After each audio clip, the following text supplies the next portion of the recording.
Magandang araw mga ka-hunters from Luzon, Visayas, and Mindanao. So ngayon nasa isang prospect site tayo para magsagawa tayo ng actual ground scanning and metal detecting. So ngayon mga ka-hunters, dito sa area na ating pinuntahan, tayo ay nagdala ng Super Proton Elect LB16 upang makita natin yung real-time 3D imaging sa ilalim ng ating target. So ang LB16 na ito na yung pinakalas na model ng LB16 para sa 2023 dahil ngayon meron silang bagong mga version na ginawa ngayon. Pero ito sa pinakamalakas na scanner ng Asoba, itong LB16. So ito yung kaniyang laptop na ginagamit dito sa ating Asoba Proton Elect LB16. At nagdala din tayo ng infrared thermal ground scanner dito sa mga hunters. Ito naman yung kanyang system. So maraming nagtatanong sa akin kung ano daw ito. So ito sa mga hunters, combination ito siya ng sensor ng Asuba at sensor ng Maria. Okay, so kami na yung gumawa ng nagasimbol ng parts nun. Dahil kami lang yung mayroong ganitong scanner ito. Wala kayong sa Luzon, Visayas, Mindanao at buong mundo, wala kayong makikita ng itong style ng scanner. Okay? So ito naman yung kanyang laptop na ginagamit. Then tayo ay nagdala din ng metal detector. Ito yung Nocta Macro Geo Hunter na merong 3 system unit. Meron siyang pang metal. Ito siya. Ang max depth nito mga ka-hunters ay nasa 4 meters. Magaling ito siya mag-detect ng metal at saka yung mga maliliit na metal. Ito siya. Then maganda rin ito siya para sa pang rack and close na mga deposit.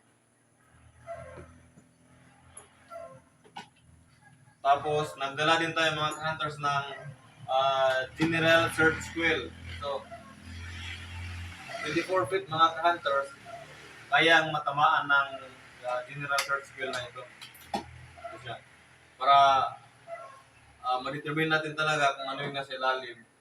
Kung ano yung makita ng Asoba, halimbawa makahanap tayo ng 20 feet lang na target dito sa ating LB16. So i-confirm natin dito sa ating metal detector kung metal ba yung ating target or minerals lamang. Okay? So dinala rin namin yung kaniyang deep penetrating search coil mga hunters. Ito siya. Itong malaki na to. So dalawa yung maghawak niyan. Nasa 40 feet yung kaniyang max depth. So kung magtataka kayo mga ka-hunters, meron kaming dalang suka. Ito siya. During recovery kasi mga ka-hunters sa ibang mga area, before natin yan dapat mahawakan, ito yung ating ginagamit pang hugas sa gold bars na marirecover. Okay? So, dinala ko rin mga ka-hunters yung aking treasure hunting book. Ito siya. Tinranslate ito siya ng aking mentor dati na si Sir Yamamori, yung Japanese na nagturo sa akin sa pag-decode at saka pag-remapping. So ito po siya mga ka-hunters. Ayan. So nakikita niyo naman po sa aking Facebook page na Golden Philippines ang pag-promote ko sa legit na treasure hunting book na ito mga ka-hunters. Ang laman nito at content nito mga ka-hunters ay hindi po ninyo makikita sa Yamashita Treasure Dream Book, Golden Lily, or sa alinmang treasure hunting book sa internet dahil ito siya ay based on the actual recovery mga hunters.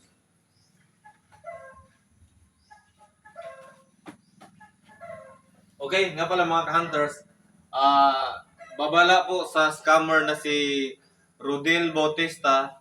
Ito siya. Yan, si Rodel Bautista na yan. Scammer po yan mga hunters. At saka si Rodel Albano, at saka si Balete, at saka si Prince Barabag Abdo. Ang modus niyan mga ka-hunters, magpo-post siya ng mga litrato ng scanner at saka operation. Tapos kunwari pupunta siya sa inyong area, hihingi siya ng panggas 2,500 or 5,000. Tapos magpadala ka sa kanya ng GCash. Then kunwari masisiraan siya ng gulong or naplatan.